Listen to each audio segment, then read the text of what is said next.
Hi friends, welcome to exam studies and update. So இந்த வீடியோவில் நம்ம EVM electronic voting machine VVPAT பற்றி பார்க்கலாம். ஸோ விவிபேட்னா தெரியும், voter verified paper audit trail.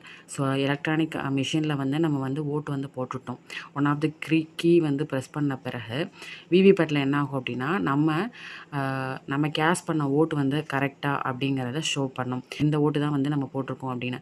And also அது வந்து பேலட் பேப்பர் அந்த பாக்ஸ்குள்ளே வந்து என்ன ஆகிரும் அப்படின்னா ஸ்டோர் ஆயிரும்.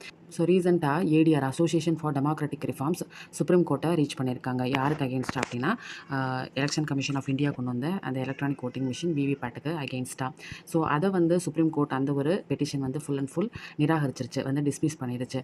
ஸோ எது சம்மந்தமாக அப்படின்னா டேட்டா வித் இவிஎம்மில் பதியக்கூடிய அந்த டேட்டா வந்து பேப்பர் ஆடிட் சிஸ்டமில் ட்ரையல் ஆகுதுல, அது எல்லாமே வந்து ஃபுல் கிராஸ் வெரிஃபிகேஷன் பண்ணணும் அப்படின்னு சொல்லிட்டு ஏடிஆர் வந்து பெட்டிஷன் வந்து ஃபைல் பண்ணியிருந்தாங்க. அது full and full supreme court dismiss பண்ணிடுச்சு. அவங்க